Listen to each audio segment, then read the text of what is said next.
don't you think? I wonder who else is free.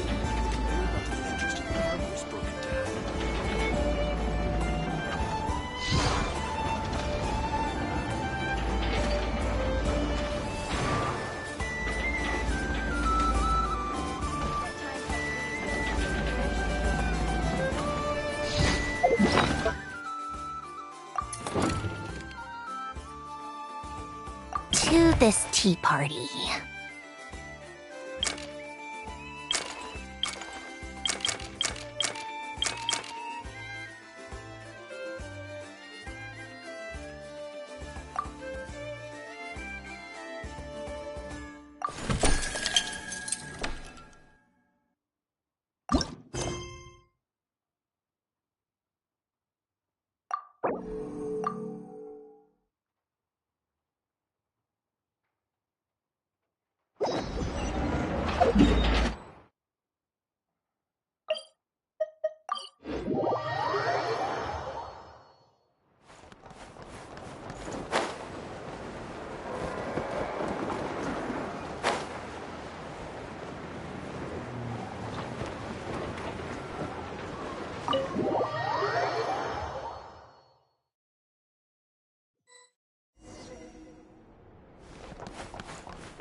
Delicious tea and delectable snacks.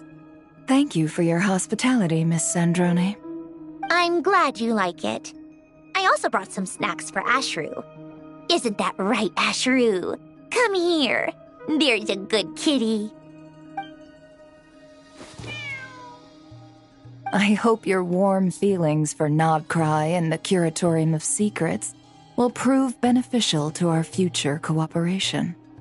I hope so too. Here, Ashru, try one of these. Also, regarding that matter I inquired about before... Your little paws are so soft.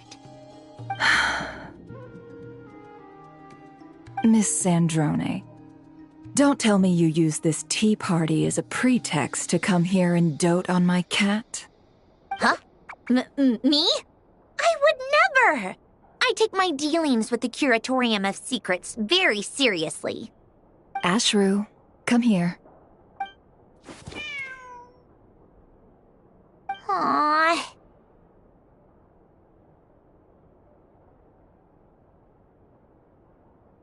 Then let's talk about the details of our dealings, shall we? So what if I wanted to pet Ashru? Who wouldn't? Small animals are usually wary of machines. It took a lot of work to get Ashru to trust me when I was here working on a numerological array. What's so wrong with me wanting to give him a belly rubber, too? No need to get so defensive. Go on, Ashru. It's not like it's my place to tell you who you can or can't rub up against.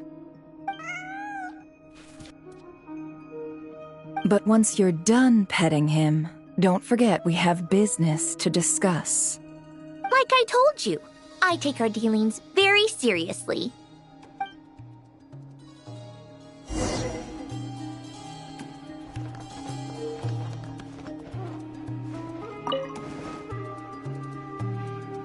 Tea tastes so much better when paired with useful intel. Oh, take care. And remember to drop by whenever you're free.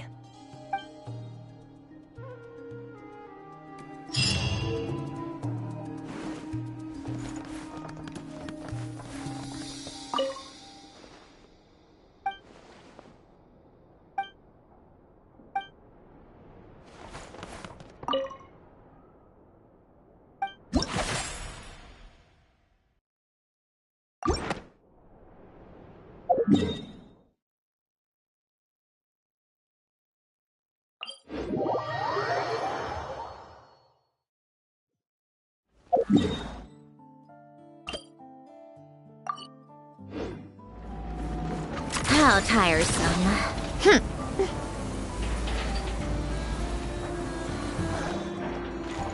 Take a break.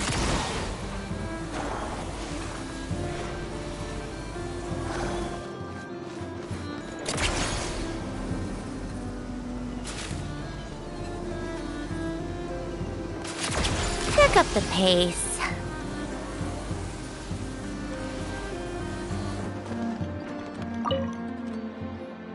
Huh? Isn't it Skirk? Are Paimon's eyes deceiving her? What's Skirk doing here in Notcry? Exactly. And Dory's here too. We should go over and say hi.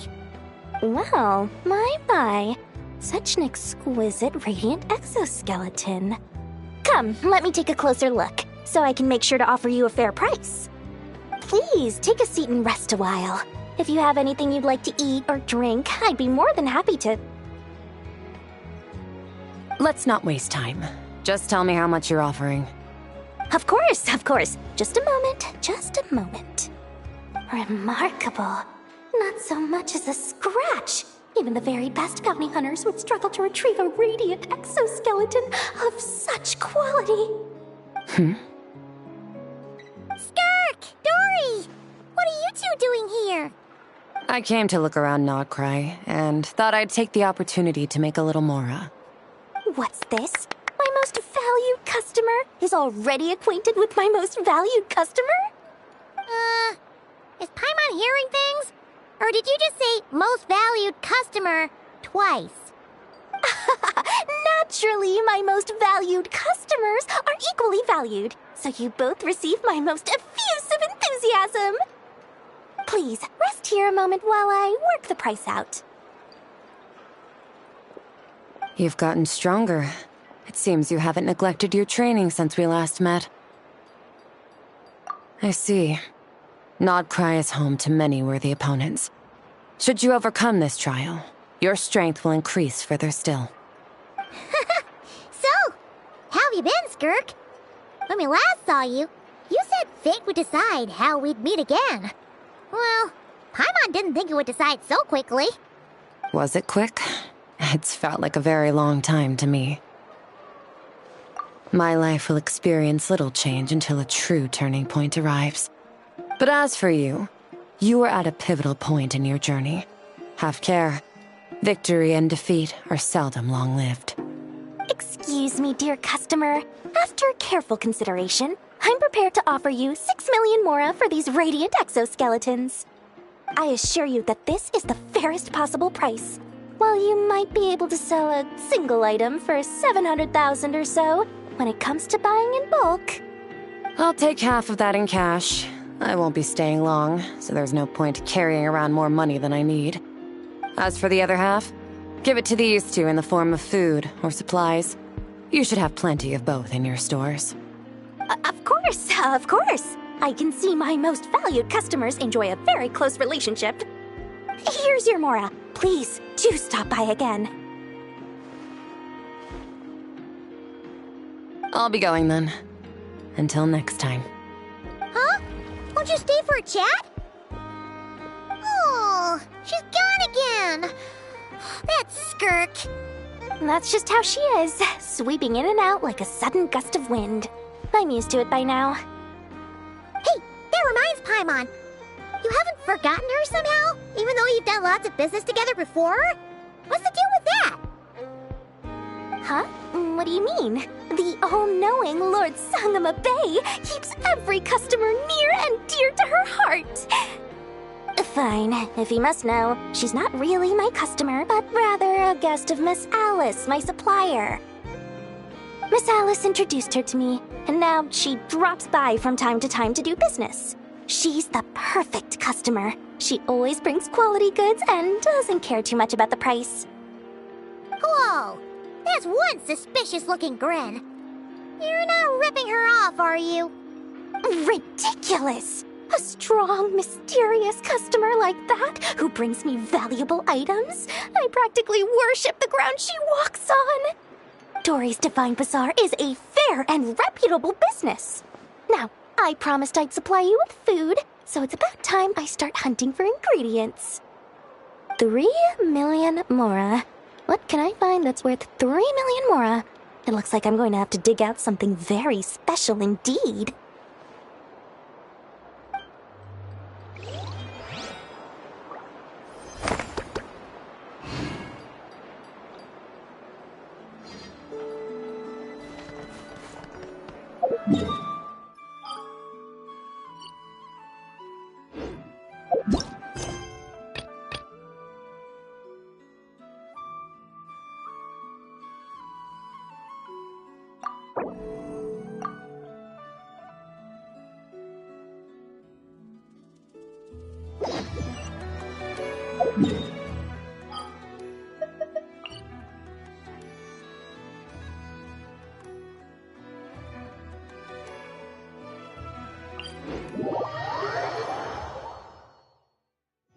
How tiresome.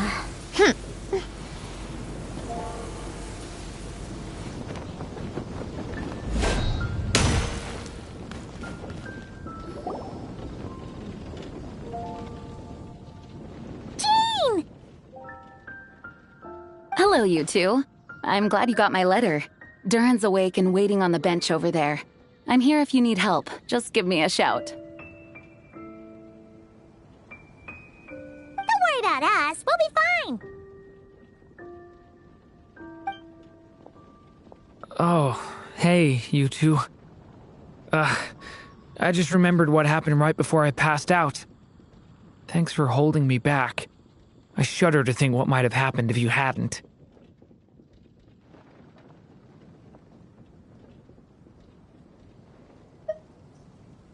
I'm fine now. It's just... a lot of people seem to have forgotten me. Don't worry. We'll figure out a way to fix this. Why don't you start by telling us what happened? It felt so strange. After I realized no one recognized me anymore, I suddenly felt like I'd completely lost contact with my body. Abyssal power lies sealed within this body I inhabit. So when I lost my connection to it, I lost control of that power too. It wasn't until I heard everyone calling my name that I was able to reconnect with my body. You lost contact with your body? Does that mean there's something wrong with it? Sounds like we need Albedo more than ever. I don't think the problem lies in Albedo's alchemy. Huh. But then, why are people forgetting you? Guess that's what we need to figure out.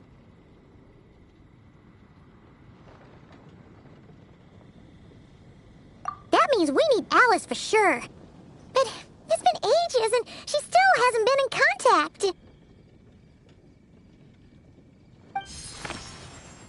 Now would be a really good time for a hint. How could the story's budding branches even hope to reach beyond the towering walls? Leaving the castle, the witch went off in search of the tallest, grandest tree in the whole world. High up in the canopy of that tree, she sought a resting place, a refuge where the little sapling might take root.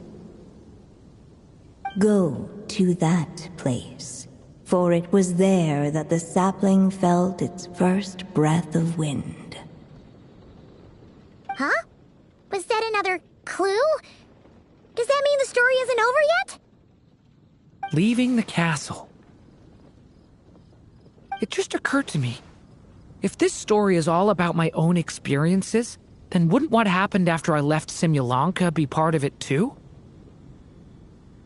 But how could she possibly know exactly what would happen? And even if she did, how could we know when the story was complete?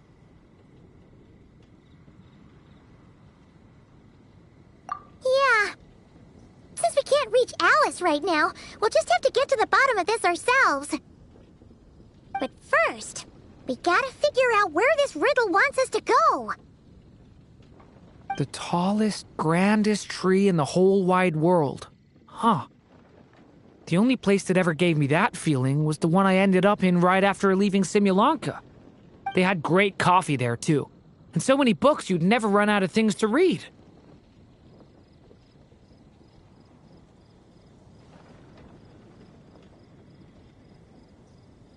think about it. Our search in Mondstadt began in a library, right? Well, Sumeru City's got one of those too, and it's absolutely huge. What do you say? Should we try looking there? Huh. That does kind of make sense. And it's not like Paimon's got a better idea.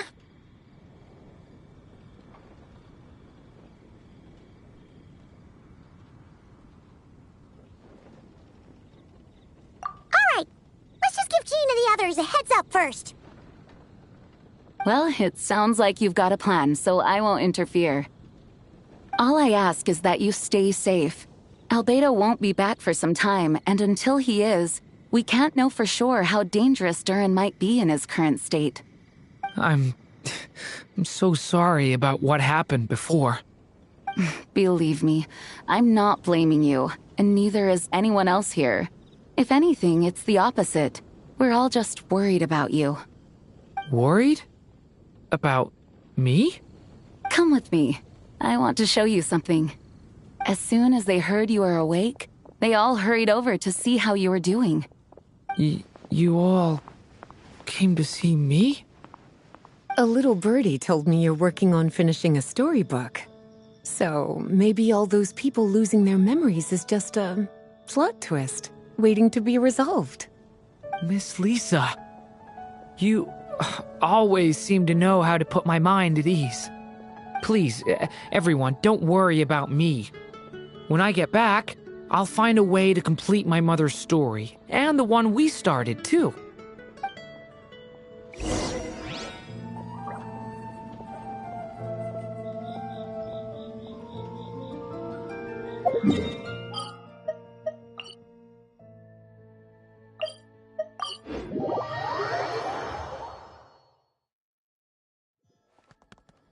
Come on, keep up.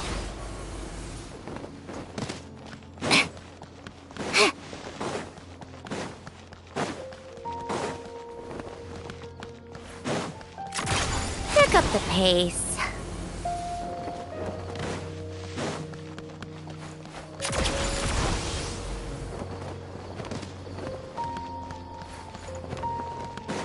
Take a break.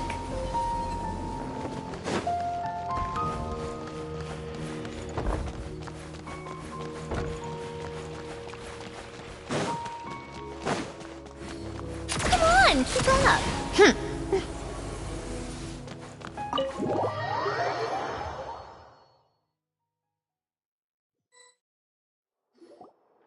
Whew. After the library hunt in Mondstadt, it's not as if Paimon was expecting this to be easy. But this... yeah... this is something else. Where do we even begin?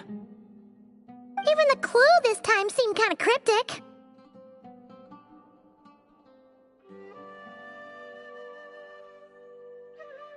Yeah. Guess the best we can do is stay on the lookout for more weird things going on.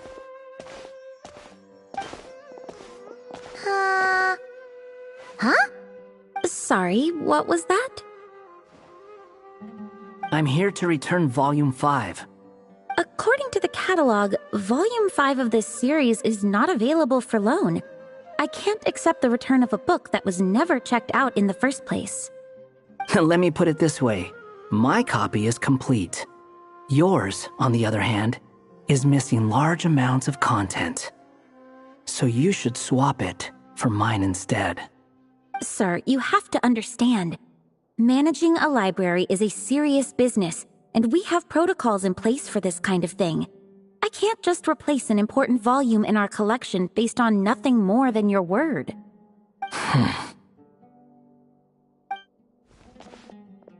look what the Wandering Tom dragged in. Oh, it's you.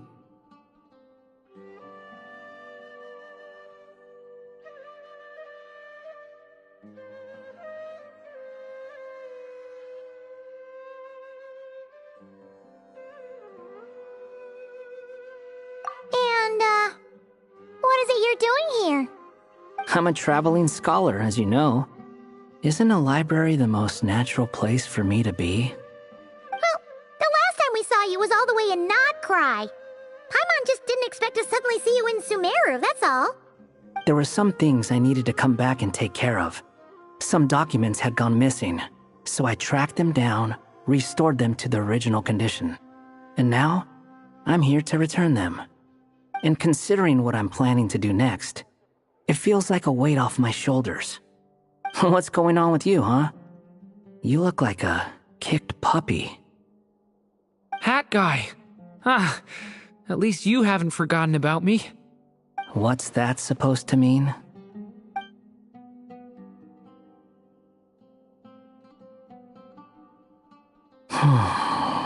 So it's been getting worse. Sounds like you know something we don't. After he left Simulanka, he spent some time traveling Sumeru with me.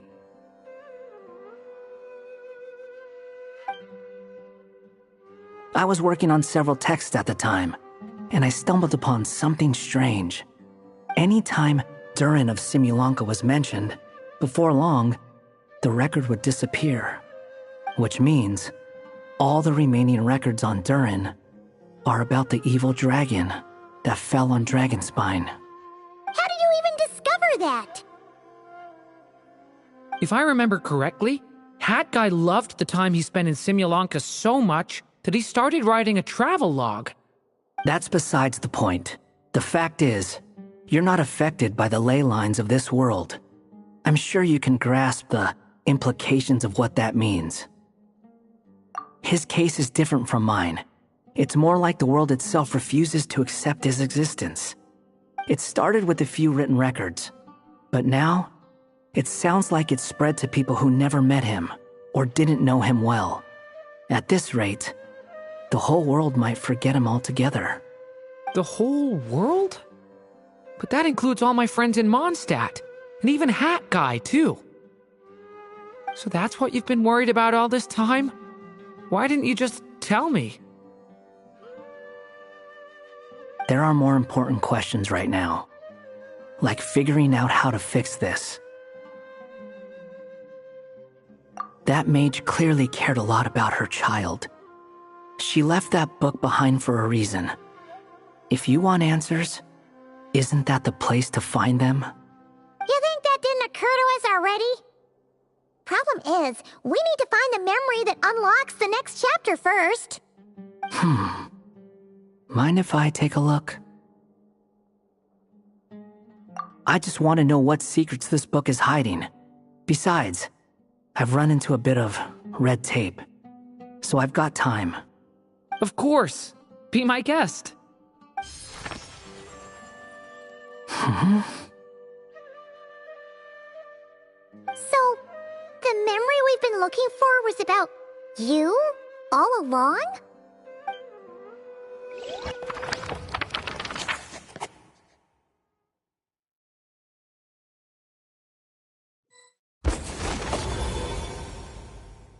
The little dragon became companions with a stray cat with dark blue fur. It was a friendship born of all they had in common. He left his castle at the stray's invitation, setting out to explore the world beyond its walls. There, he grew fond of the outside world, eager to make friends and share the story of his life. Taken by the dragon's story, the stray tried to write it down. But he soon realized that no matter how he tried, it would always warp into the evil dragon's tale.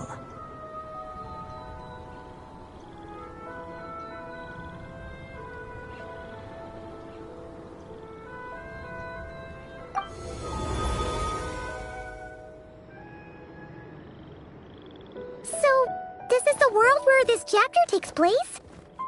Looks like we're at the top of some kind of gigantic tree.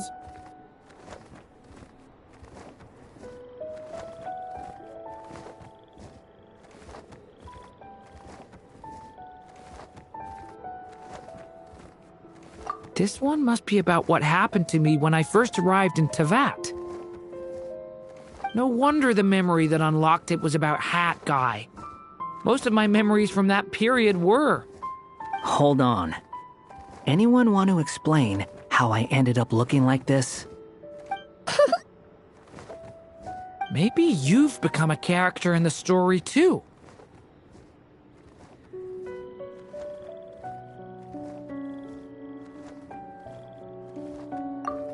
You see me as a stray cat? A wandering Tom, to be exact. You should count yourself lucky. Of all Durin's friends, your character is by far the most memorable.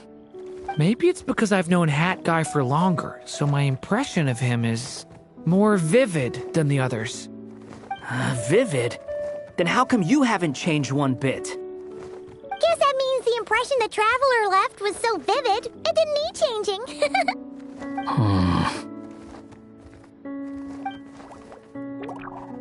Hello, everyone! Ready for today's adventure? It's the storybook, Durin! Oh. So you're not playing yourself in this one? Does that mean the two of you have even more memorable roles to play?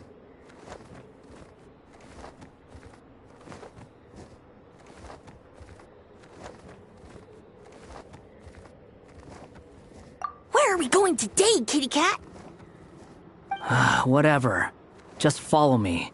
Same as always. Okie dokie! Can we chat along the way? If you have something to say, just say it. Was that seriously how the two of you communicated when you first got here? Yep. Anyway, how do we get ourselves out of here? Usually, the narrator gives hints to help us figure out what to do. Speaking of which, about time we got some of those, don't you think? The story's vines had woven themselves together into a giant tree, the boughs of which a little storyless dragon now paced, homeless among its leaves. He had to find a way to leave this place and set off in search of a home of his own. If he stayed, the world would erase him from its memory altogether. To leave this place? But where am I supposed to go? The little dragon felt completely lost.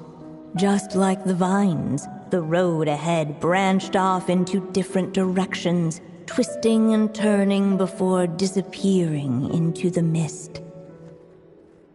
But as luck would have it, a prophetess waited up ahead.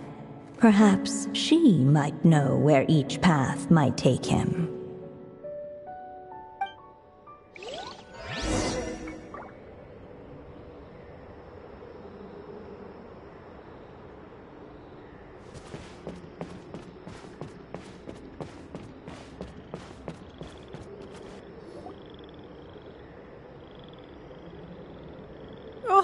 You must be the little lost dragon.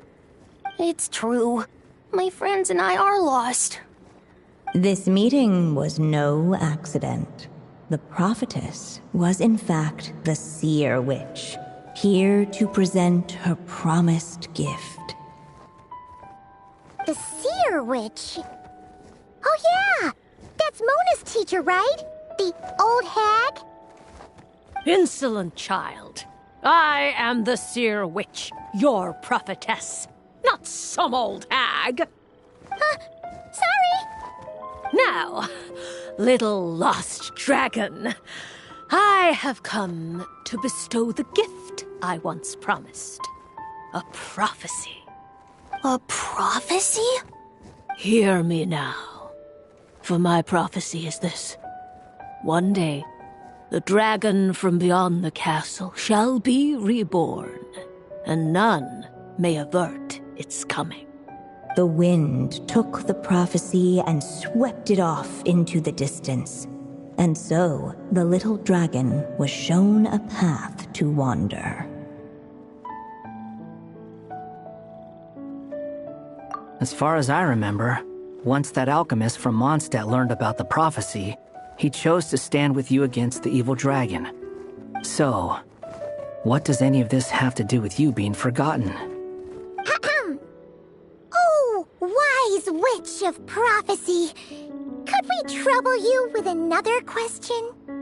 As enigmatic as she was elegant, the seer witch spoke no more, for her thoughts had long since returned to the starry firmament above. Chisami actually needed her. The seer witch was my mother's friend, so the prophecy she just gave should turn out to be helpful. Well, it's not like we've got better options. But if all we need to do is leave this place, which path should we take? Why don't we take a look around?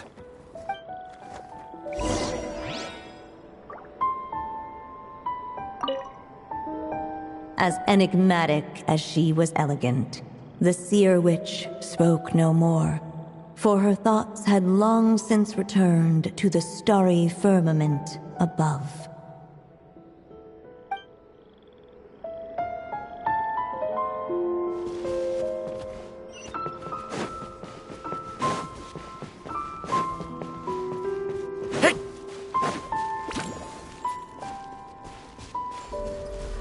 The wind kept blowing, but the little dragon had not yet resolved to follow it. Before him lay a foggy path, and where it might lead he could not tell.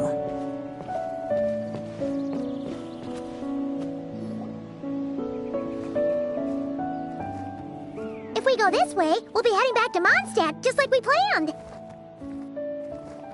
Out of all the options so far, this seems like the safest, right? At least we know what happens next. He helps stop the evil dragon from returning, gets a new body, makes a whole bunch of friends, who all just forget about him. But you didn't forget, Hat Guy.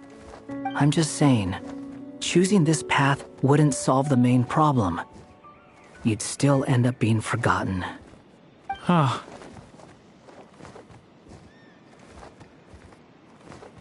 I'm not against choosing this path. I just wonder what secrets it might be hiding. Let me think about it.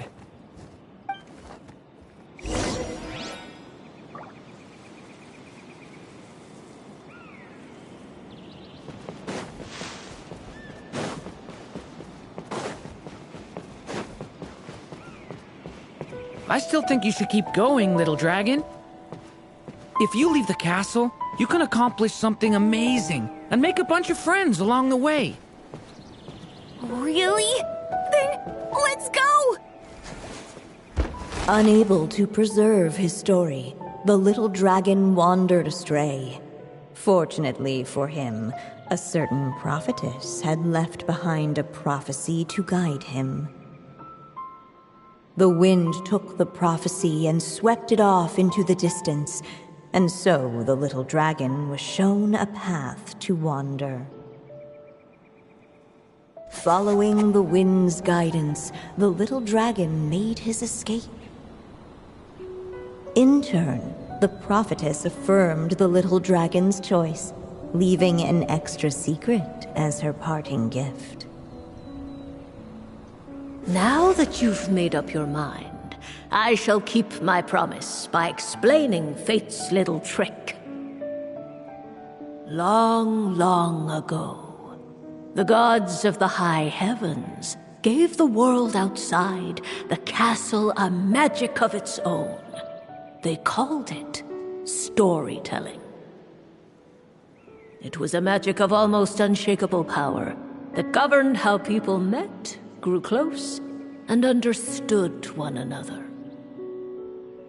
Each person had a story meant for them and them alone, one whose ending was written in the heavens long ago. In truth, your story and the evil dragons are simply two versions of the same tale, and that is something the magic of storytelling cannot abide. Beyond the castle's walls, your story cannot take root, for the evil dragon's tale has done so already.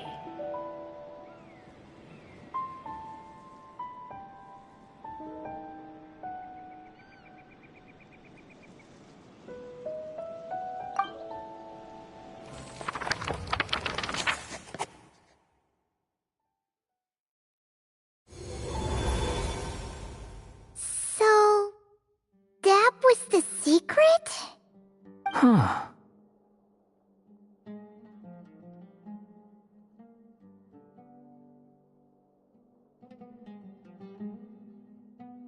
But what does that mean? You still don't get it? Simulanka-Durin and Tevat-Durin share a special kind of connection. Their fates are mirror images of one another. While they were in two separate worlds, there may have been some mutual influence, but their fates were independent. But when Simulanka-Durin came to Tevat, a version of his fate already existed there. So, how can two fates exist at the same time? The answer is, they can't. The rules of this world don't allow it. You can't return a book you never checked out in the first place. So, what's Durin supposed to do? Those mages seem to have come up with quite the ingenious solution.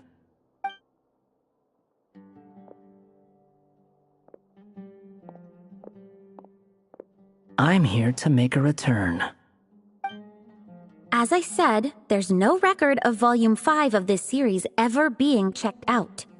Then just think of this as Volume 6. Based on what I know, the author was planning on publishing another volume anyway. The catalog does have a slot reserved for Volume 6. So, this is it? Sure, let's go with that. All you need to know is, I'll be the one writing this series from now on. You...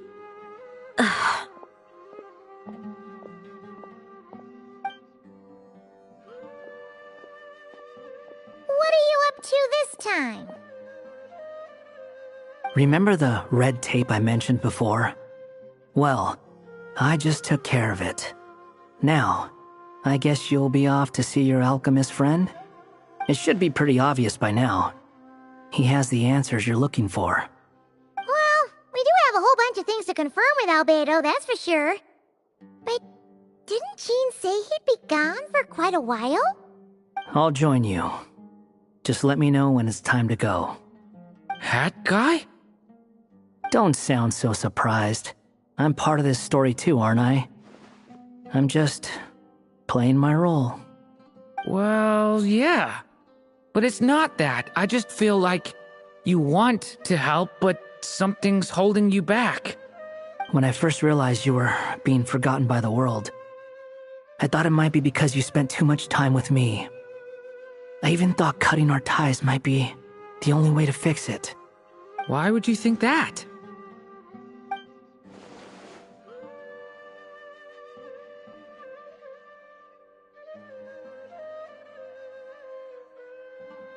It doesn't matter now.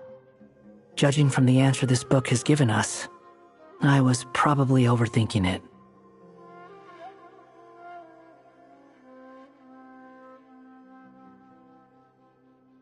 Just as well. With the ley lines rejecting him like this, the people who still remember him are his only remaining connection to this place. If that last fragile tie was broken, who can say what devastation his unbound body might unleash? And to think I'm one of the people keeping you here, instrumental in helping change your fate. Can't say I saw it coming. Well, if it's good enough for Hat Guy, it's good enough for me. After all, he is about as odd as humans get. Excuse me? With some people, even if you try asking a simple question, they'll always give you a complicated answer. And the more you ask, the more complicated it gets. Truth is, Hat Guy's just that kind of guy.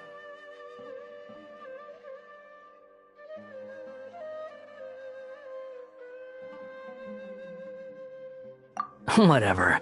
All I needed was a yes or no, so we can quit it with all the back and forth.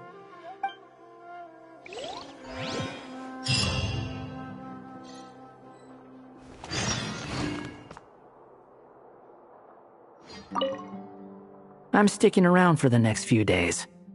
So, when it's time to go, you know where to find me.